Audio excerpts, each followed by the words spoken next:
mengucap syukur kepada Allah Subhanahu wa taala, ya. Masih diberi kesempatan, ya, kepada kita, alhamdulillah, ya, untuk meneruskan kehidupan, ya, dengan sehat walafiat, ya, dengan segala macam nikmat yang dikurniakan kepada kita yang tak terhingga banyaknya.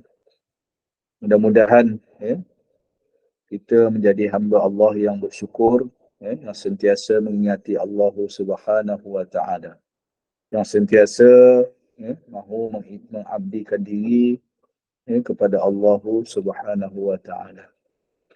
Salah satu cara kita nak mengabdikan diri kepada Allah Subhanahu wa taala ialah, selain daripada kita beribadah, ialah dengan kita menuntut ilmu, ya.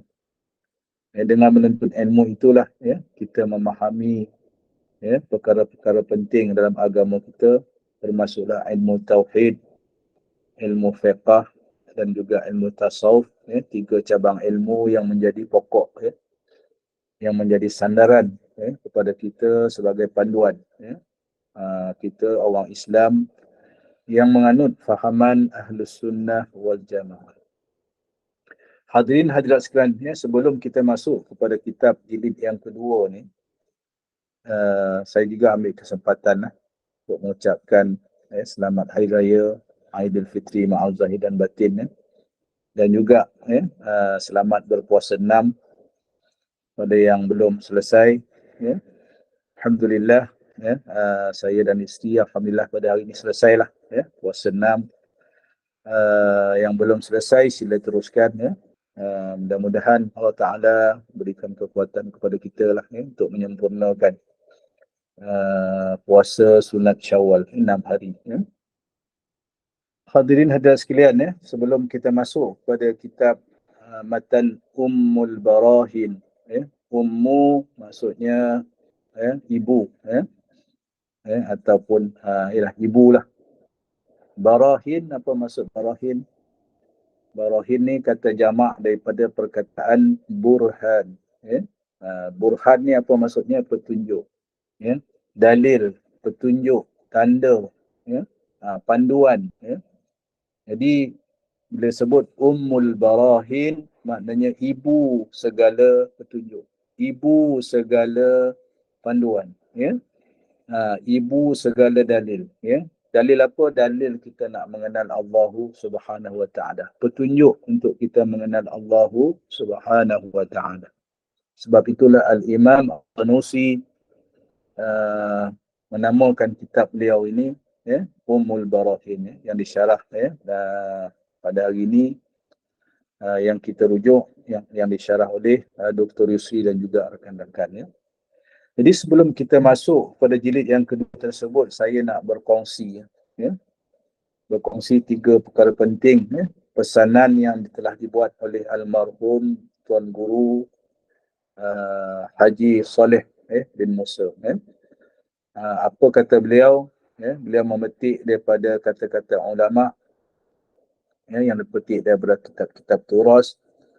Ahammul matalib lil insan, ya, thalatha, ya. Yang penting perkara yang perlu dicari oleh setiap manusia, yang perlu dituntut, ya, oleh setiap manusia, ada 3 perkara, ya. Ahammul matalib lil insan thalathatun. Apa dia yang pertama?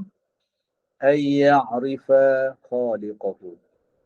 Ya, supaya yang pertama manusia itu, setiap orang Islam itu mengetahui, ay ya'rifa, ya, mengetahui sebenar-benarnya siapakah penciptanya. Ay ya'rifa khaliqahu. Sebab itulah kata-kata ulama yang lain ataupun sebahagiannya menyatakan ia adalah hadis, ya, awwaluddin ma'rifatullah, ya, awal-awal agama mengenal Allah Subhanahu wa taala. Jadi sebab itu Nabi SAW amat menitik beratkan ilmu tauhid ini, ya. Dan salah satu sabda baginda yang bermaksud, ya, akulah yang paling takut kepada Allah Subhanahu wa taala. Ya, kata Nabi, sabda Nabi sallallahu alaihi wasallam. Sebab kata baginda, akulah yang paling mengenal Allah Subhanahu wa taala. Jadi sekalian makhluk dalam dunia ni yang paling mengenal Allah Subhanahu wa taala adalah Nabi kita, ya, Nabi Muhammad sallallahu alaihi wasallam.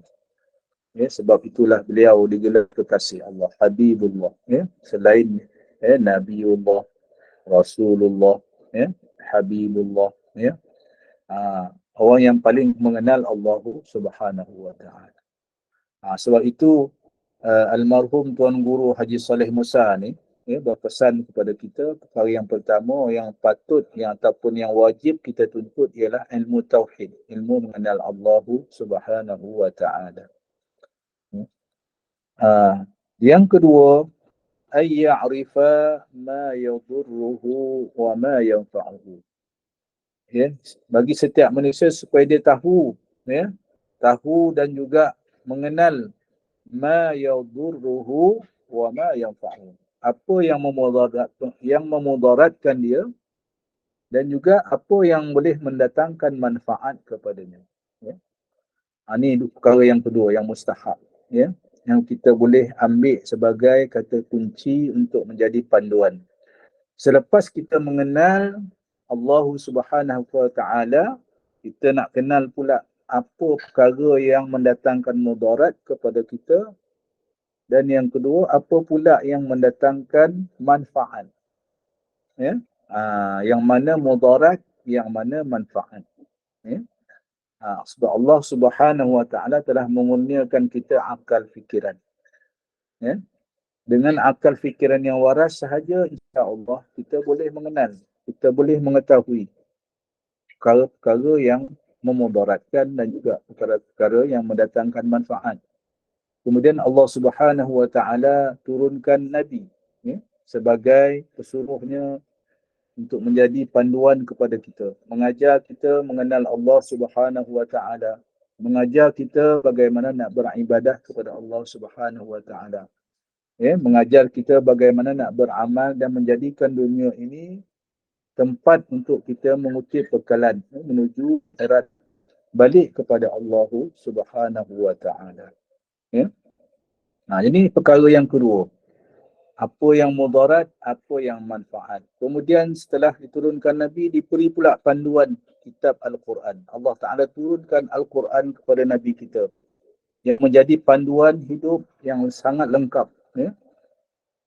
Dalam yang mengandungi semua perkara, hal ehwal agama, hal ehwal dunia, hal ehwal duniawi dan juga ukhrawi.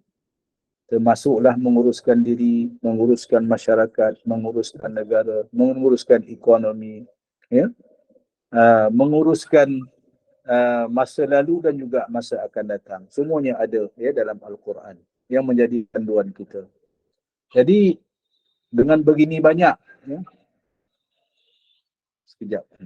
Dengan begini banyak panduan yang Allah turunkan kepada kita, kalau kita tak kenal lagi apa yang mendatangkan mudarat, apa yang mendatangkan manfaat kepada kita, ya, kita masih terpengaruh dengan perkara-perkara yang mudarat, amat malanglah pada kita, ya. Ini pesan Tuan Guru kita lah, ya.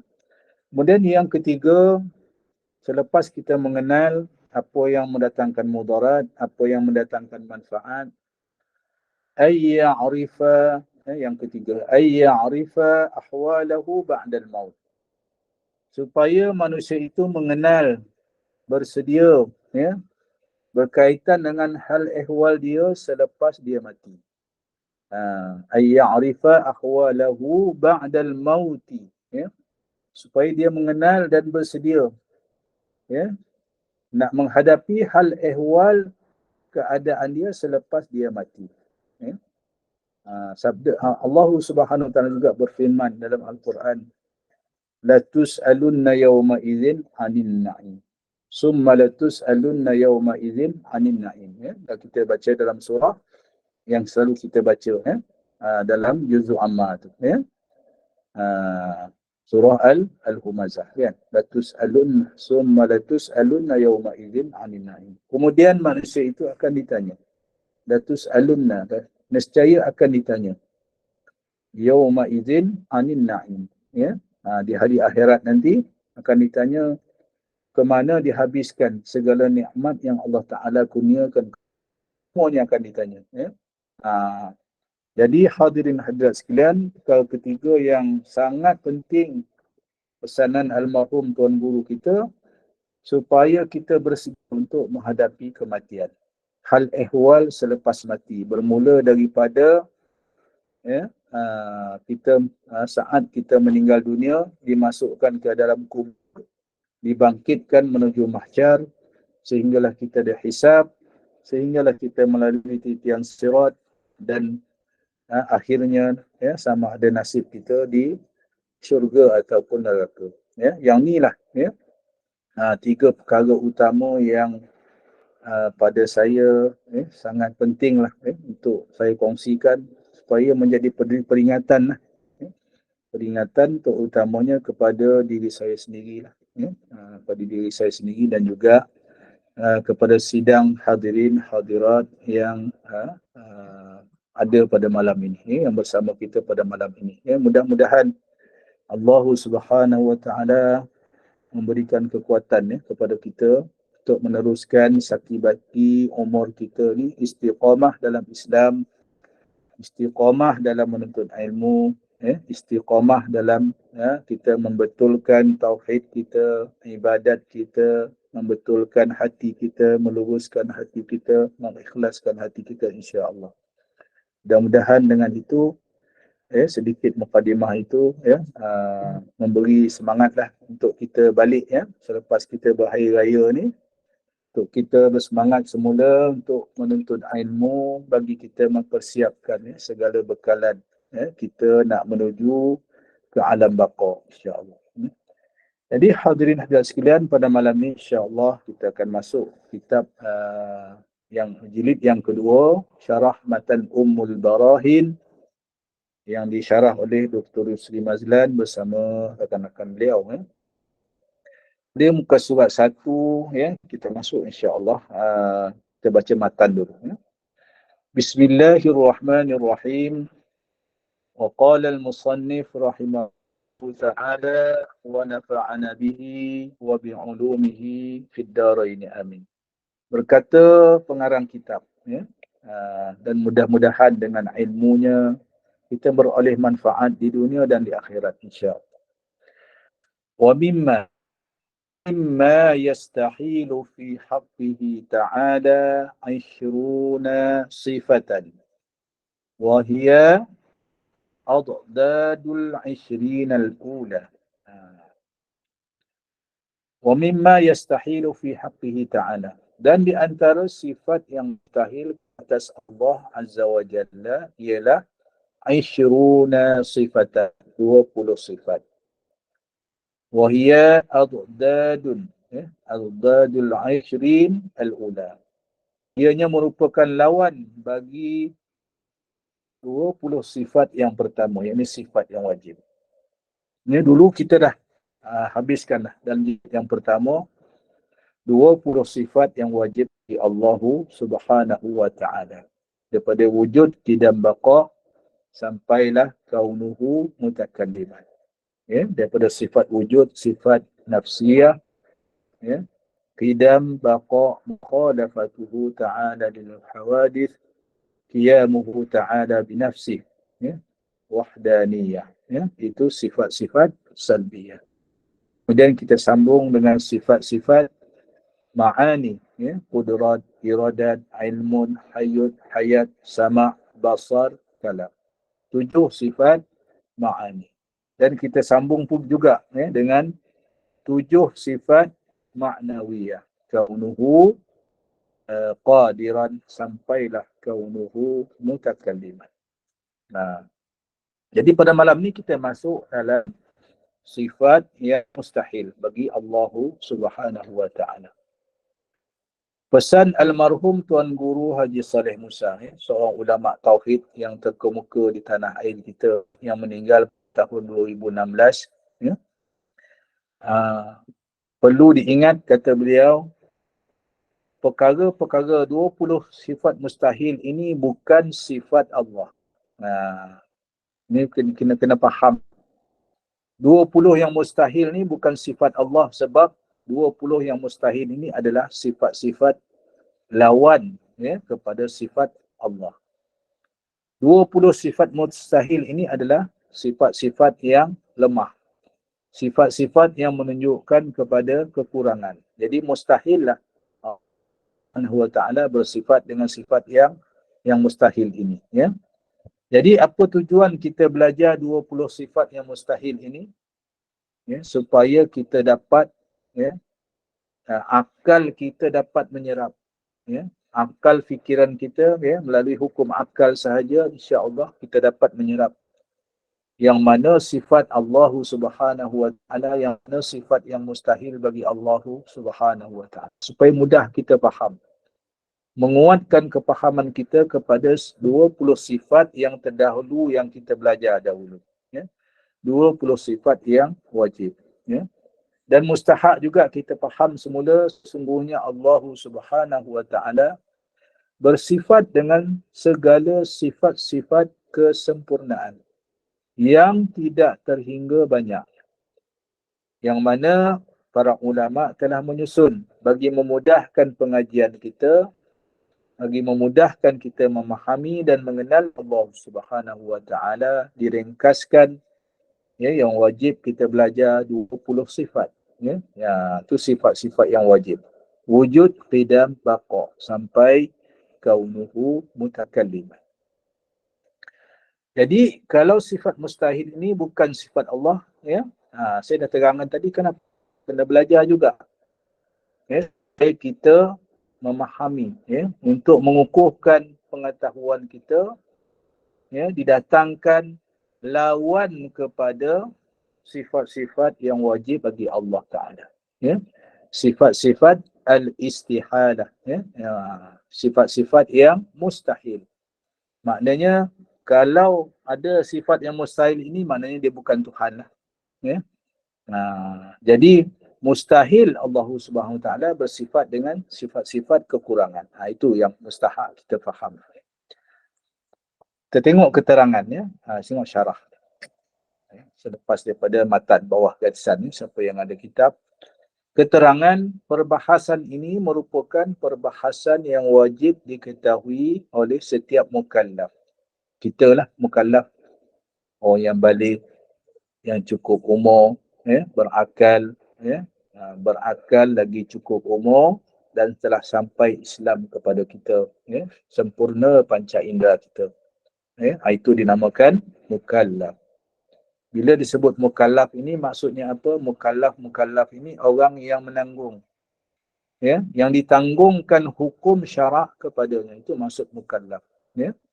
Jadi kita yang bergelar mukallaf ini maksudnya telah dipertanggungjawabkan oleh Allah Subhanahu wa taala untuk menunaikan kewajipan hukum syarak. Fardu ain, fardu kifayah. Itu maksud mukallaf tu. Telah tertanggung kewajipan kepada kita. Sebab itu kita digelarkan mukallaf. Adapun orang yang tidak mukallaf, umpamanya kanak-kanak yang belum cukup umur, umpamanya orang yang gila, yang kurang siuman, ataupun orang yang tak cukup panca indera, tak sempurna panca indera, yang buta lagi tuli. Itu dia tak digelar mukallaf, tak wajib bagi dia. Tak wajib bagi, tak ada tuntutan syarak ke atas dia. Tak digelarkan dia mukallaf. Tetapi kalau dia ada panca indera salah satu, sama ada dia boleh melihat ataupun boleh mendengar, maka dia masih dipanggil mukallaf. Itu pandangan fuqaha kita, pandangan para ulama kita, yang dimaksudkan dengan mukallaf. Kalau tak boleh melihat dan juga itu bukan mukallaf. Sebab itu orang buta pun mukallaf. Ataupun dia boleh melihat tapi pekak, dia pun mukallaf juga. Sebab boleh belajar. Sebab boleh menuntut ilmu. Masih boleh memahami tuntutan agama. Jadi hadirin hadirat sekalian, perbahasan ini, saya ulang balik ya, perbahasan ini merupakan perbahasan yang wajib diketahui oleh setiap mukallaf, iaitu perbahasan sifat-sifat yang mustahil ke atas Allah Subhanahu wa taala. Ia merupakan lawan kepada sifat-sifat yang wajib bagi Allah Subhanahu wa taala. Perkataan lawan bagi sifat wajib ini merupakan mempunyai pelbagai kategori. Namun hakikatnya adalah mustahil berhimpun atau bersekali kedua-duanya secara akal ataupun nakal. Seperti berhimpun kuat dalam satu masa yang sama. Kalau sekali baca tak faham. Apa yang nak diterangkan di sini, namun hakikatnya adalah mustahil berhimpun atau bersekali kedua-duanya secara akal ataupun nakal. Apa maksudnya? Mustahil sifat wujud dan juga sifat tidak wujud tu berhimpun. Mustahil lah. Kalau saya pegang kopiah saya ni, maaf lah sebab hari ni tak sempat lagi tukar baju ni. Tadi sebab hari ni puasa, buka puasa tadi, letihan solat maghrib, tak sempat nak tukar baju. Jadi balik kepada ni, mustahil berhimpun kedua-duanya. Yang wajib dan mustahil tu tak boleh berhimpun sekali. Bila saya pegang kopiah saya ni, apa yang kita boleh kata, wajib kopiah ni ada. Sebab boleh dipegang, boleh dirasa, ni segi akalnya lah. Sebab nampak ni kopiah ni kan, mustahil lah kopiah ni tak ada, tak wujud. Jadi wujud dengan tak wujud tu mustahil berhimpun sekali. Tak boleh kita kata dalam masa yang sama kopiah ni ada, lepas tu kita kata kopiah ni tak ada pula. Mustahil tu. Kita nampak dah kopiah tu kan. Jadi ini yang nak dinyatakan oleh pengarang kitab ni, pensyarah kitab ni. Mustahil secara akalnya ataupun secara nakal. Secara akal, secara akal lah. Tak boleh kita fikirkan, tak boleh kita bayangkan dengan fikiran kita yang wujud dengan tak wujud tu dia berhimpun sekali. Dia sama ada dia wujud ataupun tak wujud, itu je. Kalau sekarang nampak wujud kopiah ni atas kepala saya, kita nampak dia wujud lah. Bukan tak wujud, dia wujud. Bila saya cabut kopiah ni, kita kata tak ada kopiah. Baru tak wujud kopiah ni atas kepala saya. Dia tak boleh sekali. Tak boleh berhimpun sekali. Jadi ini bukan apa sebenarnya. Ini tujuan perbahasan ni supaya akal kita dapat mencerap perbahasan yang kita nak bincang. Sifat yang mana sifat-sifat yang mustahil bagi Allah Subhanahu wa taala. Itu tujuan dia sebenarnya. Jadi akal tak boleh kalau wujud dan juga tak wujud tu bersekali, ataupun yang wajib dan yang mustahil itu tak boleh berhimpun sekali. Itu maksudnya. Jadi secara akli dia, secara akalnya dan juga secara nakalnya. Nakalnya apa? Secara di segi hukum syaraknya. Dua-dua tak boleh terima. Hukum akal tak boleh terima, hukum syarak pun tak boleh terima. Jika perkara wajib dan mustahil itu berhimpun sekali. Ingat boleh faham Ingat mudah je perkara tu. Dia cuma dia punya penerangan tu macam berbelit-belit sikit bunyi dia. Justru, paragraf yang seterusnya. Justru sebelum diterangkan berkenaan dengan sifat-sifat yang mustahil ke atas Allah Subhanahu wa taala, perlu dijelaskan beberapa istilah yang akan digunakan untuk memahami perbahasan yang berkaitan dengan sifat-sifat tersebut. Penerangan dapat dipahami, alhamdulillah. Terima kasih kepada yang bagi komen.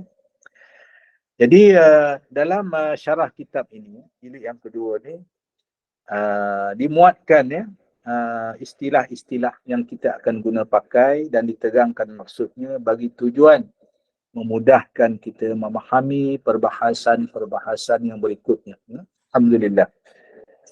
Di antara istilah yang digunakan ialah, iaitu muka surat 2, yang pertama ad-diddu ya. Dalam bahasa Arabnya ad-didd ya. Ad-diddu iaitu lawan ya, perkataan lawan ya. Istilah ini dari sudut bahasa bermaksud sesuatu yang saling berlawanan ya. Sama ada sesuatu yang wujudi atau tidak wujud, adami ya. Wujudi dan adami. Wujud lawan dia adam ya. Ain dalmi ya, bukan Adam ADAM ya, bukan, itu bukan, itu Nabi Adam ya. Wujud lawannya adam, wujud ada lawannya tiada, itu maksudnya ya. Jadi lawan itu ad-diddu, lawannya ya. Manakala dari sudut istilah pula ya, bermaksud dua perkara wujudi yang berlawanan sehingga kedua-duanya tidak mungkin dihimpunkan pada suatu masa yang sama, dan ada kalanya pula boleh jadi kedua-duanya tidak ada. Dia lagi payah pula nak faham. Kita bagi tengok contoh. Contoh dia kata, contohnya warna putih dan warna hitam ya. Kedua-dua warna ini bersifat wujudi ya. Wujudi mana kita boleh nampak, ada. Warna putih ada tak? Biasa kita tengok kopiah saya warna putih. Baju yang saya pakai ni warna boleh kata hitam lah ya. Hitam ya. Jadi warna putih dan warna hitam ini kita panggil wujudi, benda yang ada, yang sebab kita nampak ya. Jadi kedua-dua warna ini bersifat wujudi, putih dan hitam, kerana ianya dapat dilihat. Saya sebut tadi dah. Dapat dilihat dengan menggunakan panca indera. Kita boleh tengok, kita boleh nampak dengan mata kasar kita ya. Warna putih adalah lawan bagi warna hitam. Ini biasalah. Putih lawannya hitam, tinggi lawannya rendah, langit lawan bumi kan. Itu biasalah kita ya. Dalam contoh ni diberi putih lawannya hitam ya. Dan warna hitam pula adalah lawan lawan bagi warna putih ya. Ada kalanya kedua-dua warna tersebut tidak ada, dan yang ada ialah warna selain daripada warna hitam maupun warna putih, seperti kelabu yang bukan hitam dan juga bukan putih ya. Ni yang disebut dalam ayat pada paragraf kedua tu, disebut tadi ni. Dan ada kalanya pula boleh jadi kedua-duanya tidak ada. Putih dan hitam ni dua-dua tak ada. Yang ada kelabu ataupun merah ya. Tak ada putih, tak ada hitam ya. Apa sebab kita belajar ni? Apa sebab disyarahkan begini? Nanti kita insya-Allah kita akan dapat tangkap selepas kita memahami paragraf-paragraf yang berikutnya ya. Kita sambung ya. Walau bagaimanapun yang dimaksudkan dengan ad-didd, yang nak kita faham tadi perkataan lawan tadi je ya. Ad-diddu ya. Dalam matan tadi wahia adadu ya, ataupun diddun ya, lawan ya. Dalam matan yang saya baca tadi mula-mula tadi, perkataan ad-diddu dalam matan di atas adalah merujuk kepada penggunaan dari sudut bahasa ya, iaitu setiap sifat yang memiliki lawannya tanpa melihat jenis sifat tersebut, sama ada sesuatu yang wujud ataupun wujudi, tidak wujud, adami, keadaan, hal, dan juga wujud secara bayangan, al-amru al-i'tibari ya.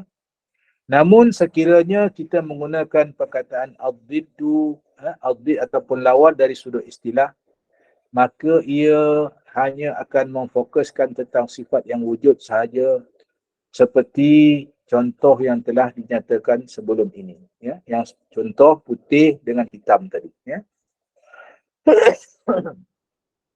Bismillah.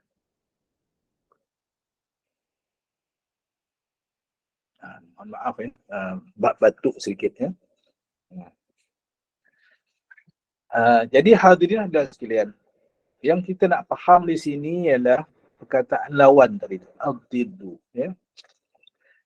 Kata pensyarah tadi ni, pengarang kitab, sama ada ia perkara wujudi, yang wujud, yang kita boleh nampak, ya, ataupun perkara yang tak boleh nampak, ya, yang bukan hitam, ya, ataupun bila saya cabut kopiah tadi daripada kepala tadi tak ada kan, tak ada kopiah, tak nampak lah, tak ada kopiah atas kepala saya bila saya cabut, ya. Ataupun keadaan hal keadaan ni boleh tak kita nampak? Tak nampak. Macam saya bagi contoh dulu, sifat kita baru saja lepas mengaji sifat maknawiyah. Yang saya pernah terangkan, apa maksud sifat maknawiyah? Adalah sifatul hal. Sifat yang memperihalkan, ya. Keadaan Allah Subhanahu wa taala yang sentiasa berkata-kata nak memperihalkan sifat kalamnya, sifat maknawi, ma'ani dia, sifat ma'ani Allah Ta'ala maha berkata-kata. Jadi nak memperihalkan itu dipanggil kaunuhu mutakalliman. Allah Subhanahu wa Ta'ala itu sentiasa berkata-kata. Itu kan hal tu. Nampak ke kita Allah Ta'ala berkata-kata? Tak nampak. Kita nak memperihalkan, ya. Samalah saya bagi contoh, kita nak memperihalkan orang yang memiliki harta yang banyak, itu kita panggil jutawan, ya. Kalau kita panggil jutawan itu, kita bukan nampaknya benda jutawan tu, ya.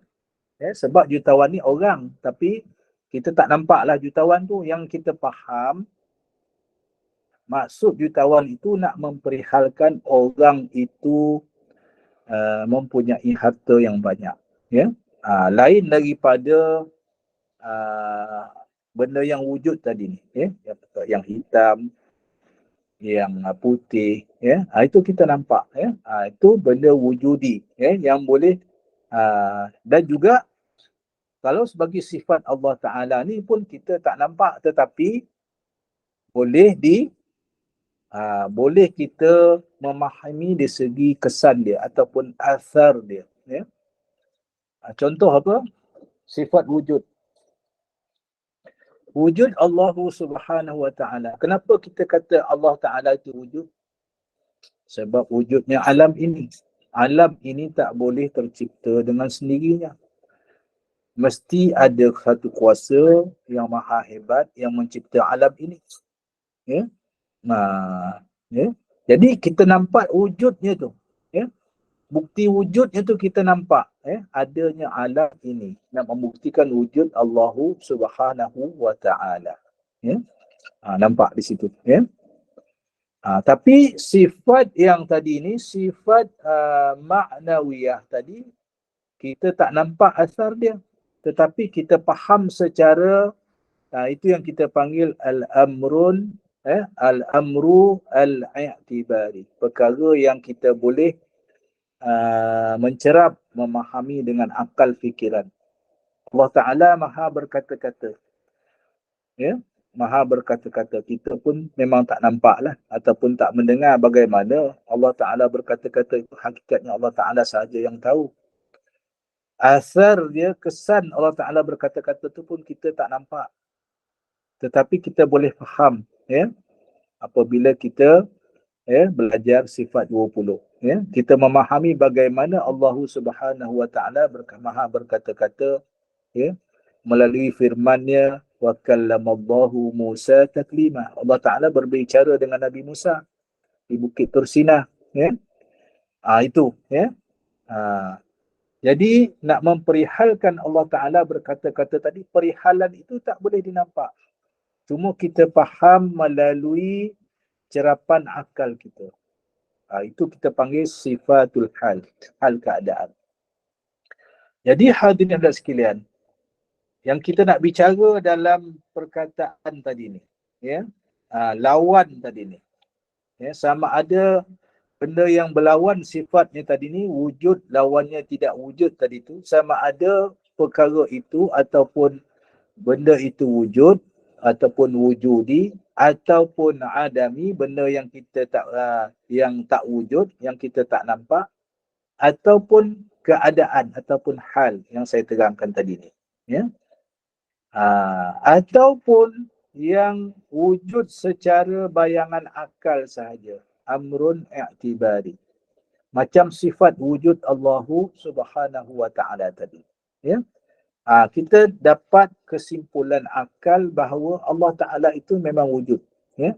Sebab wujud Allah Taala itu memang kita tak nampak, ya. Hanya dengan pertimbangan akal yang sihat, ya.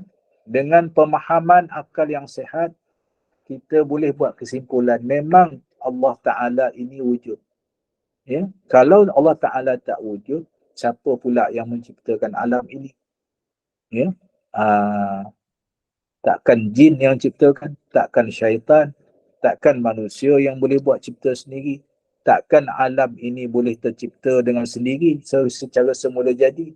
Mustahil, ya. Sebab kita faham tiap-tiap yang wujud ni mesti ada pencipta dia. Tak ada satu benda dalam dunia yang kita nampak ni, yang kita boleh pegang, yang kita boleh rasa, yang kita boleh tangkap dengan panca indera kita, ya, wujud dengan sendiri, tak ada, ya. Yang kita nampak semua ada yang buat, kereta, makanan, ya, apa lagi, barang perhiasan dalam rumah, di luar rumah, ya. Semua segala macam perkara ataupun benda yang kita guna setiap hari ni mesti ada pencipta dia, ya. Sama ada dicipta oleh manusia dengan akal fikiran yang Allah Ta'ala bagi, ya, ataupun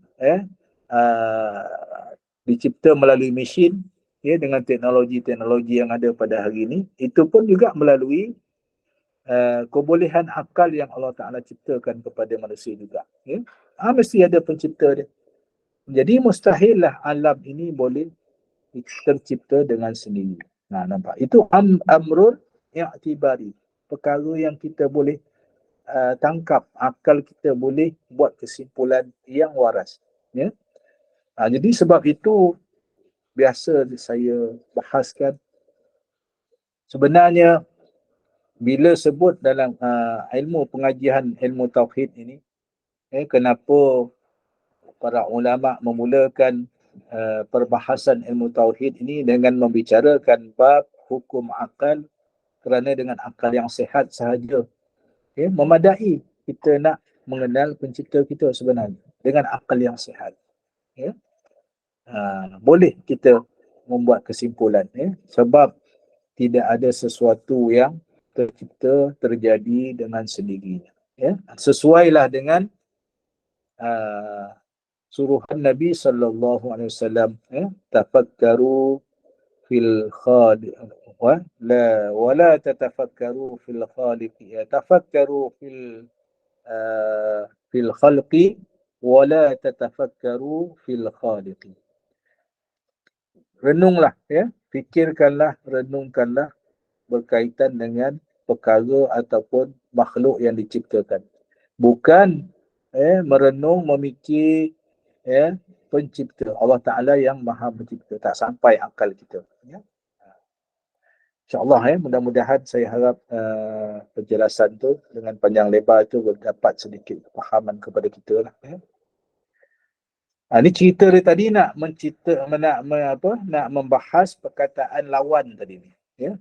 Wujud lawannya tidak wujud tadi ni, ya. Ad-diddu, dalam bahasa Arab, ya. Siapa yang mengaji bahasa Arab ni dia fahamlah, ya, perkataan ad-diddu ni, ya. Namun sekiranya kita menggunakan perkataan ad-diddu ni, lawan dari sudut istilah, maka ia hanya akan memfokuskan tentang sifat yang wujud sahaja, seperti contoh yang telah dinyatakan sebelum ini. Ini istilah ad-diddu dari seluruh istilah yang biasa kita dengar, ya. Membicarakan perkara yang wujud sahaja, ya. Ini jika kalau kita faham dari sudut istilah lah. Yang disebut tadi putih lawannya hitam, ya. Tinggi lawannya rendah. Jadi kalau kita membicarakan lagi istilah itu sahaja, maknanya yang biasa kita faham ni memang perkara yang wujud lah. Sebab perkara itu semua kita nampak. Langit lawannya bumi, ya. Hitam lawannya putih, tinggi lawannya rendah, panjang lawannya pendek. Sebab itu semua yang kita boleh lihat. Boleh lihat dengan akal fikiran kita. Kita sambung, ya. Hal ini dijelaskan oleh Al-Imam Al-Baijuri, ya, dalam kitab dia At-Tuhfah, ya. Tuhfatul Murid. Apa katanya, sebahagian daripada petikan kitab ini. Lianna ad-diddaini fil istilahi huma al-amrani al-wujudiyani alladzani bainahuma ghayatul khilaf la yajtami'ani wa qad yartafi'ani kas-sawadi wal bayad. Dia pun ambil, Imam Bajuri pun ambil contoh yang sama. Apa maksudnya? Imam Bajuri kata, kerana sesungguhnya dua sifat yang berlawanan, ad-diddaini, ya. Siapa yang mengaji bahasa Arab dia fahamlah, ya. Ad-diddaini maknanya dua perkataan, dua perkara yang berlawanan, ya. Secara istilahnya bermaksud dua perkara yang wujud yang antara kedua-duanya saling bertentangan serta tidak mungkin berhimpun. Ada kalanya kedua-duanya terangkat, yang ini tiada, seperti hitam dan putih tadi, ya. Hitam dan putih yang diberi contoh tadi, ya. Dia boleh jadi ada dua-duanya, boleh jadi dua-dua tak ada. Yang ada dia macam mana saya sebut tadi ni, putih, kopiah saya putih, lawannya hitam, ya. Baju hitam kan, putih, warna putih lawannya hitam. Ada kalanya dua-duanya tak ada. Sebab apa? Ada warna lain, ya. Warna kelabu yang disebut tadi kan, warna merah, warna biru, ya. Itu maksudnya, ya. Tapi yang mustahak kita faham dari segi istilah ni memang perkara yang wujud lah, yang kita nampak, ya. Itu istilah perkataan lawan tadi ataupun ad-diddu tadi. Yang kedua, perkataan yang kedua, istilah yang kedua dipanggil an-naqid.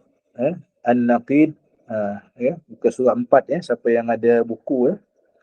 Secara umum maksud an-naqid ialah lawan bagi sesuatu. Manakala maksudnya secara khusus adalah pensabitan sesuatu perkara dan penafiannya pada masa yang sama. Tak faham lagi ni, ya, kita baca lagi. Secara jelas Al-Imam As-Sanusi menyebutkan di dalam syarahnya. Amma an-naqidani fahuma thubutu amrin wa nafyuhu ka thubutil harakah wa nafyiha wa amma al-adamu wal malakah fahuma thubutu amrin wa nafyuhu amma min sya'nihi ay yattasifa bihi kal basari wal ama mathalan. Yang bermaksud, ada pun dua perkara yang saling berlawanan itu, an-naqidani, dua perkara yang berlawanan. Bermaksud pensabitan bagi sesuatu perkara dan penafian dia. Sama ada kita nak mensabitkan sesuatu ataupun nak menafikan. Seperti pensabitan bagi pergerakan dan penafian pergerakan tersebut. Adapun ketiadaan sesuatu dan pemilikan sesuatu juga bermaksud pensabitan bagi sesuatu perkara atau penafian yang ianya patut bersifat dengan salah satu daripada kedua-duanya, seumpama melihat dan buta bagi yang patut dikatakan melihat atau buta bagi seperti manusia. Kalau baca macam tu memang tak faham apa yang nak dimaksudkan sebenarnya ni, ya. Dia begini, ya. Kita baca pelan-pelan, ya. Jadi perkataan an-naqid tadi ni nak sebutkan iaitu berlawanan. Perkataan berlawanan. Sama ada nak mensabitkan sesuatu, sebut tadi ni, pensabitan sesuatu perkara atau penafiannya. Okey. Balik pada saya bagi contoh kopiah tadi ni. Bila kita kata wujud kopiah di atas kepala saya ni, kopiah warna putih, ada. Jadi kita itu yang dikatakan tadi, nak mensabitkan, mengesahkan, mensabitkan ni bahasa kitab ni mensabitkan lah. Nak mengesahkan. Memang atas kepala saya ni ada kopiah. Ni dah sabit lah ni. Sabit ataupun kan kita baca dalam undang-undang ni, sabit pada sisi mahkamah, sah pada sisi mahkamah, diterima pada sisi mahkamah, betul lah pada sisi mahkamah. Ya, faham ya? Jadi nak mensabitkan memang nak mengesahkan, memang kopiah ni ada atas kepala saya. Kopiah warna putih lagi, kan? Atas kepala saya. Itu mensabitkan sesuatu. Bila saya buang kopiah ni, cabut kopiah ni daripada itu, saya nak kata, kita kena kata pula, tak ada kopiah atas kepala saya ni. Itu menafikan tadi pula. Jadi nak faham istilah an-naqid tadi ni ataupun an-naqidani tadi, dua perkara yang berlawanan. Dua perkara yang berlawanan tadi ni maksudnya apa? Nak mensabitkan sesuatu ataupun nak menafikan sesuatu. Kalau ada saya letak kopiah ni atas kepala saya, maka sabitlah, sahlah, memang ada kopiah atas kepala saya. Bila buang, tak ada. Nafilah. Ya? Ada ke tak ada sekarang kopiah? Siapa kata ada ada kopiah atas kepala saya sekarang ni? Piramli kata alamat umur tak panjang ni. Ya? Nak bagi faham kan? Maknanya itu nafilah. Nak menafikan. Ya? Tak ada, memang tak ada. Bila saya letak balik kopiah ni, barulah sabit. Baru sabit, baru sah ada balik kopiah atas kepala saya. Jadi cerita dua perkara berlawanan tadi ni nak mensabitkan sesuatu dan juga nak menafikan sesuatu. Itu maksud istilah an-naqid tadi ni. Muka surat 4, siapa yang ada kitab ya, boleh buat catatan ringkas kat situ, mudah faham ya. Seperti dia bagi contoh lagi tadi ni. Seperti pensabitan bagi pergerakan dan juga penafian pergerakan. Okey. Apa saya nak kata? Okey, saya pegang cawan. Bila saya goyang cawan, sekarang ni maknanya kita nak kata bahawa cawan ni bergerak. Ya? Gelas yang saya pegang ni bergerak. Bila saya berhenti bergerak, diam macam ni, dia tak bergerak lah. Nampak? Kan dua perkara yang berlawanan tu. Bergerak dengan tak bergerak.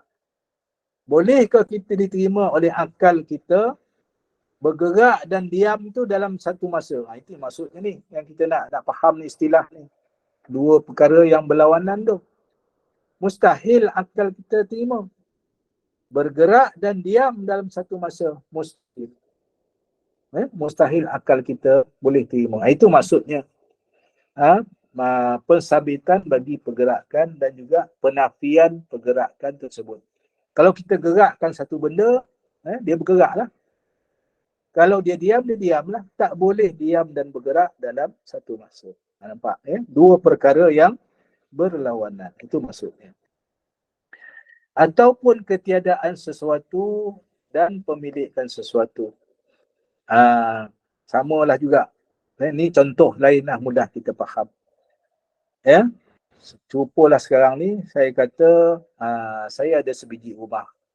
Ya, nak mensabitkan maknanya nak mengesahkan saya ada memiliki sebuah rumah lah. Itu mudah je. Ya, saya tak ada kereta Ferrari. Saya nak menafikan, maknanya saya tak ada. Memang tak ada lah, menafikan kereta Ferrari. Ya, jadi bab rumah tadi ni tak boleh saya nak kata dalam satu masa saya ada rumah dan masa yang sama juga saya nak kata saya tak ada rumah. Pelik kan? Pelik tu gila pula saya kan. Ya. Jadi itu maksudnya dua perkataan ataupun istilah berlawanan tadi ni. Apa tujuan kita faham ni cerita macam cerita dongeng ya, kita baca malam ni kan ya. Maknanya kita nak fahamkan nanti bila kita kata Allah Ta'ala itu wujud, mustahil tak wujud. Mudah itu sebenarnya kita nak fahamnya ya. Cuma dalam kitab ni perbahasan dia agak panjang supaya kita betul-betul kukuh, pemahaman kita tu kukuh ya, kuat ya, supaya akidah kita tak bergoyang ya, tak bergajak ya. Jadi jika kita buat contoh tadi macam saya ada sebiji rumah ya, memiliki sebuah rumah, dan mustahil pada masa yang sama saya kata saya tak ada rumah ya. Mana nampak tak? Dua perkara yang berlawanan tadi tak boleh wujud dalam satu masa ya. Sekali kita kata Allah Ta'ala tu wujud, tiba-tiba kita kata Allah Ta'ala tak wujud pula, kan gila kan, mustahil ya. Yang ni yang kita nak mengaji ni, mustahil ya. Akal kita tak boleh terima, hukum syarak apatah lagi ya. Nampak ya. Jadi saya ingat dah boleh tangkap dah tu ya. Kalau dah boleh faham tu maknanya tak payah ngaji dah, faham dah tu. Ya. Dah boleh faham dah insya-Allah, alhamdulillah ya. Jadi dalam kitab ni biasalah ya, dia nak menerangkan tu, dia baginya contoh-contoh. Cuma kalau kita ayatnya panjang, kalau kita baca sekali lalu memang tak faham ya. Bila saya tegang tu semua orang dah faham lah ya, alhamdulillah insya-Allah ya. Seumpama lagi, bagi contoh lagi, seumpama melihat dan buta. Orang yang boleh melihat dan juga orang yang buta. Bagi orang yang patut dikatakan melihat atau buta seperti manusia. Ya, sama juga contoh yang seterusnya. Tak boleh kita kata orang yang celik itu tiba-tiba kita kata dia buta. Dalam masa yang sama kita kata dia boleh melihat, dalam masa yang sama pula kita kata dia buta. Ya, semua dah faham alhamdulillah ya. Syukur alhamdulillah. Itu maknanya dia nak fahamkan kita tadi ni istilah an-naqid tadi, dua perkara yang berlawanan ya. Maknanya dua perkara yang berlawanan tadi tak boleh berhimpun dalam satu masa yang sama. Mustahil pada akal dan juga mustahil pada hukum syarak ya. Dah dekat 9 suku dah ya. Sikit lagi ya, saya habiskan paragraf ni ya. Berdasarkan kenyataan di atas, dapat difahami bahawa an-naqid itu adalah pensabitan dan juga penafian terhadap sesuatu perkara. Namun, perkara yang disabitkan dan yang dinafikan itu mestilah sesuatu perkara yang serupa. Contohnya, kenyataan kaya lawannya tidak kaya. Kita kata Allah Ta'ala tu wujud, maknanya lawannya tidak wujud. Mustahil Allah Ta'ala tidak wujud. Jadi yang kita dah faham tadi ni sebenarnya menguatkan kefahaman. Sebab itu hadirin hadirat sekalian, bila kita lafaz kalimah ya, zikir kita la ilaha illallah, kita nak menafikan yang tak wujud tadilah ni ya. Sebab kita nak mensabitkan Allah Ta'ala itu maha wujud. Nampak dekat situ kan? La ilaha ya, tidak ada Tuhan yang berhak disembah illallah, melainkan hanya Allah saja. Allah saja yang wujud. Tuhan lain tu tak wujud ya. Tuhan yang setara dengan Allah Ta'ala tak wujud. Tu yang kita nafikan ya. Sebab tu kita mengaji bahasa Arab ni, la itu apa namanya? La nafi lil jinsi namanya. Nak menafikan ada Tuhan lain yang sama jenis. Lil jinsi, jenis-jenis ni. Jenis-jenis ni asalnya perkataan bahasa Arab. Ya? La nafi lil jinsi. Nak menafikan ada Tuhan yang sejenis, yang setara, yang setaraf. Tak ada. Mustahil. Ya? Sebab itu bila kita faham tu, barulah kita mensabitkan. Illallah, nak mensabitkan hanya Allah lah yang wujud. Hanya Allah yang berhak disembah. Hanya Allah lah Tuhan yang wajib kita sembah dia. Ya? Tak ada Tuhan lain lah. Ya? Barulah kita dapat menghayati kalimah zikir kita tu. Barulah kita mengucap itu masuk dalam hati kita. Ya? Nampak ya? Dia ke situ pergi dia. dia balik-balik akan ke situ juga, nak mensabitkan kita nak mengenal itulah, ya, kita faham mengenal Allah Ta'ala yang wujud itu, ya. Barulah insya-Allah kukuh dalam hati kita, dapat kita sabitkan Allah yang wajibal wujud, yang layak hanya Allah yang kita sembah itulah dia, ya, yang wajib kita taat, yang wajib kita memperhambakan diri kita kepadanya, ya. Jadi saya ingat sebab dah habis 9 suku ni, saya berhenti di situ dulu pada muka surat 5 paragraf yang pertama.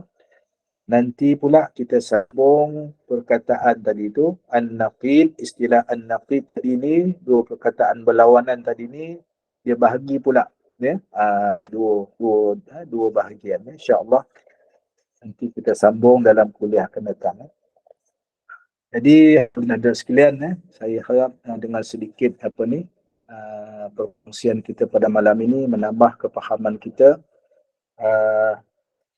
Untuk makluman hadirin sekalian, ya, supaya seperti yang saya maklumkan sebelum ini, insya-Allah saya dan isteri akan menunaikan fardu haji pada tahun ini. Saya mohon doa semualah, ya, agar dipermudahkan semua urusan.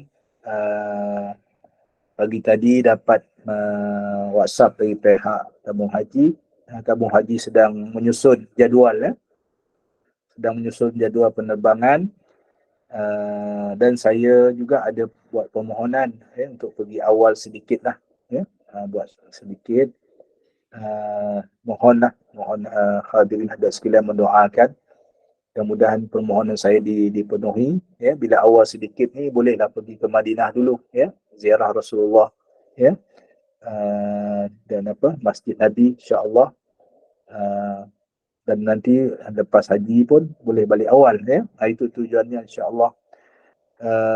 Mohon doa semualah, ya, mudah-mudahan, ya, berkat doa hadirin hadirat sekalian, saya dan isteri diberi kesihatan yang baik, ya, dicukupkan segala keperluan, aman pergi dan balik, aman orang yang tinggal, ya, dapat menunaikan ibadah haji dengan sempurna, ya.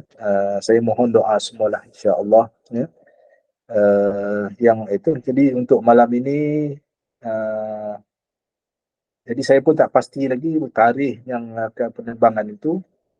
Just insya-Allah selagi tak dapat tarikh penerbangan tu, maknanya kita teruskanlah, ya, insya-Allah kuliah kita ni. Mungkin dah dekat minggu yang terakhir nanti, mungkin kita sebelum pergi haji tu, mungkin kita tangguh dulu, ya, sehinggalah saya, ya, nanti saya maklumkanlah, ya, tarikh yang sesuai untuk kita tangguh dan juga untuk kita sambung balik, ya, bila dah dapat tahu tarikh penerbangan, ya.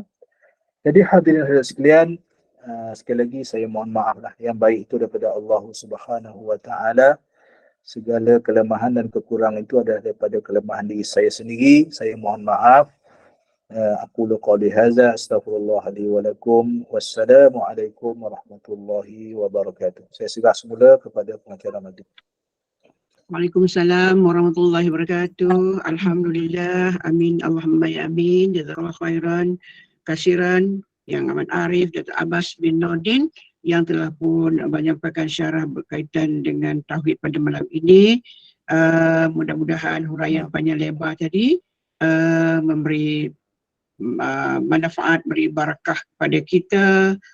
Mudah-mudahan dapat mengukuhkan perfahaman kita dan akidah kita supaya tidak berganjak. Dan juga seperti tadi, kita juga doakan mudah-mudahan tahniah daripada Gubernur Iman dan juga para jemaah kerana telah dipilih untuk menjadi tetamu Allah pada tahun ini. Mudah-mudahan Allah mudahkan segala urusan Yang Amat Arif untuk menunaikan fardu haji pada tahun ini. Nanti kita tengoklah susun sementara ketiadaan Yang Amat Arif, kita susun jadual-jadual untuk memudahkan para jemaah ikuti kuliah kita seterusnya. Jadi tahniah sekali lagi daripada pihak Gubernur Iman dan juga para jemaah atas tawaran yang diterima untuk menunaikan haji. Mudah-mudahan Allah permudahkan segala urusan, segala hajat, Datuk, mudah-mudahan dipermudahkan, insya-Allah. Terima kasih kepada Gubernur Iman, terima kasih juga pada para jemaah yang sudi bersama-sama untuk mendengar kuliah tauhid kita pada malam ini bersama dengan Yang Amat Arif, Datuk Abbas Nordin. Dan pada pagi esok kuliah subuh kita bersama dengan Imam Masjid Negara Al-Fadil Imam Hassan Al-Fadli Amrul Rahman untuk bacaan Yasin, doa dan tazkirah pada pukul 6.45 pagi. Jadi luangkanlah masa bersama di kuliah subuh Anjuran Gema Nur Iman. Jadi sebagai penutup kuliah malam ini, sekali lagi dipersilakan Yang Amat Arif Datuk untuk memimpin bacaan doa, tasbih kafarah dan menutup kuliah dengan surah Al-As. Dan saya sudahi dengan wabillahi taufik. Wassalamualaikum warahmatullahi wabarakatuh. Silakan. Waalaikumsalam warahmatullahi wabarakatuh. Bismillahirrahmanirrahim. Alhamdulillahi rabbil alamin wassalatu wassalamu ala asyrafil anbiya'i wal mursalin wa ala alihi wa sahbihi ajma'in. اللهم افتح علينا فتوح العارفين وارزقنا فهم النبيين بجاه خاتم الأنبياء والمرسلين. اللهم فقهنا في الدين وعلمنا التأويل واهدنا صراطك المستقيم. اللهم ربنا زدنا علما وارزقنا فهما. ربنا زدنا علما وارزقنا فهما. ربنا زدنا علما وارزقنا فهما. ربنا آتنا في الدنيا حسنة وفي الآخرة حسنة وقنا عذاب النار. وصلى الله على سيدنا محمد وعلى آله وصحبه وسلم. الحمد لله. بسم الله الرحمن الرحيم. والعصر إن الإنسان لفي خسر إلا الذين آمنوا وعملوا الصالحات وتواصوا بالحق وتواصوا بالصبر. بسم الله الرحمن الرحيم. والعصر إن الإنسان لفي خسر إلا سبحانك اللهم وبحمدك أشهد أن لا إله إلا أنت أستغفرك وأتوب إليك. بسم الله الرحمن الرحيم. والعصر إن الإنسان لفي خسر إلا الذين آمنوا وعملوا الصالحات وتواصوا بالحق وتواصوا بالصبر. Sekian, Assalamualaikum warahmatullahi wabarakatuh. Terima kasih.